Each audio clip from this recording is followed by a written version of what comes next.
Do you have the courage to act outwardly on what you see inwardly? Or will you die a dreamer? Will you die on the verge and on the edge and in the land of coulda, woulda, and shoulda? The strong hen rules the roost. Do you have the courage? I'm going to drop something on you. It takes courage to be successful. It is far easier not to be successful. Misery will always have company. Success breeds contempt. If you don't want to make waves, be mediocre, be normal, and fit in. Make your move before you're ready. We're instructed in life to walk by faith and not by sight. See, you want to really begin to stretch yourself. You want to become a risk taker. You want to raise the bar on yourself. Most people won't do that. See, most people engage in low life living, low risk living. Viscott said, if you're not willing to risk, you cannot grow. And if you cannot grow, you cannot become your best. And if you cannot become your best, you can't be happy. And if you can't be happy, then what else is there? I like what Helen Keller said, life is short and unpredictable. Eat the dessert first. And so you want to begin to take some chances. You want to begin to challenge yourself and make it okay to fail and learn from your failures. It takes courage to be exceptional. It takes courage to be wise. It takes courage to be rich. It takes courage to be educated. It takes courage to be knowledgeable. Because the moment you do, but you don't talk like, oh, you forgot where you came from. Look at you, it takes courage.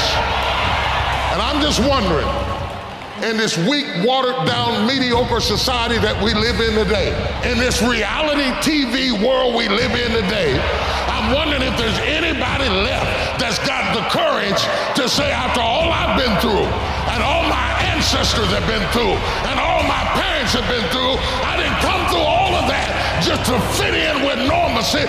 I have the courage to go after my dream.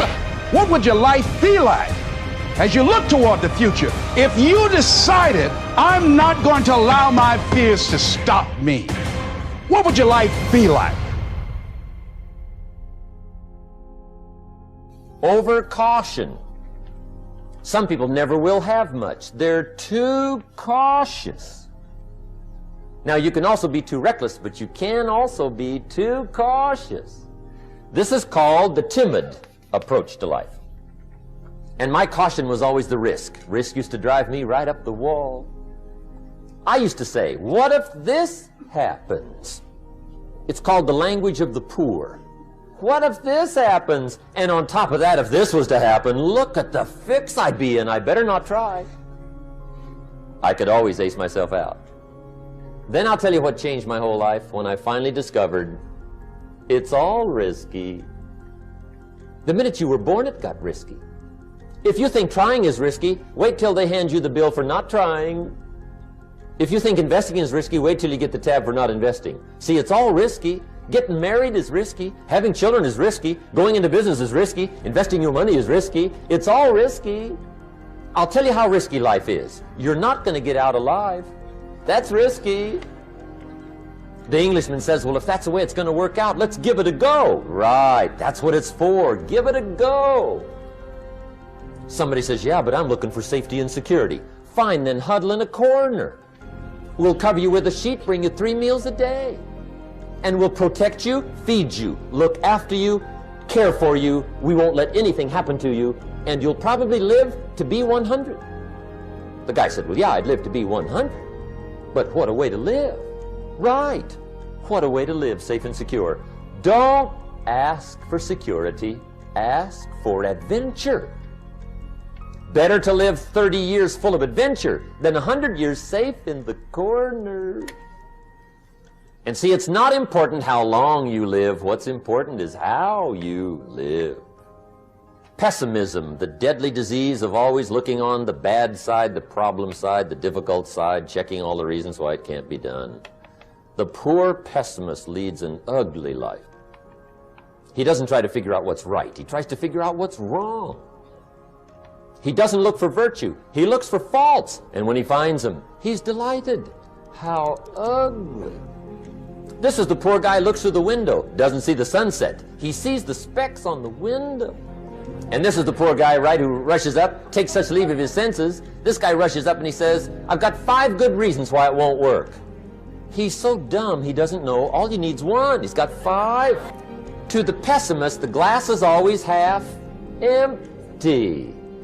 To the optimist, the glass is half full. Why would the same measure affect people 2 different ways? Answer, it all depends on how you look at it. Our lives are mostly affected by the way we think things are, not the way they are. The way we think they are affects us most. There's a subject we don't have time to get into tonight called better thinking habits. One of the major things Shoaff taught me when I met him, he said, poor thinking habits keeps most people poor. Not poor working habits. Most people work hard, but they don't think hard. And Shoaff taught me that the mind is like a factory, a mental factory. And whatever you think about all day long pours ingredients into this mental factory. And that's what builds the economic, social, financial fabric of your life. He quoted me a Bible phrase that says, as you think, so you become. How awesome. When he talked about poor thinking habits, he had me. I used to start the day reading the morning newspaper. I mean, you can believe that or not. I'd get a cup of coffee and read the paper. I'd load up on wars and riots and murders and stabbings and killings and bank robberies and muggings and car wrecks and tragedies. I'd even read the back pages. I seem to like that stuff for some weird reason. I'd load up on all that, and then I'd start the day. You can imagine the kind of days I used to have. You walk around on your financial knees. They call you economic peewee. The guy says, I want to be a great leader. Wonderful. The first thing we do is follow him to his house. When we get there, we walk in and check his library. Number 1. Somebody says, well, why check his library? The reason is because what a man reads pours massive ingredients into his mental factory, and the fabric of his life is built from those ingredients. You would not believe what some people have got in their house to read. You would not believe.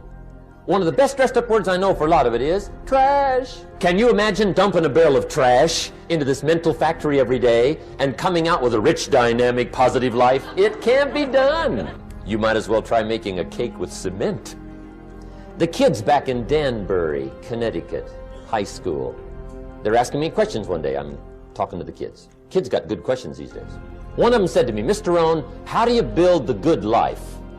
I said, it's simple. It's not easy, but it's simple. Here's how you build anything. Select the right ingredients, keep out the wrong ingredients, and it starts with thought. Everything starts with thought.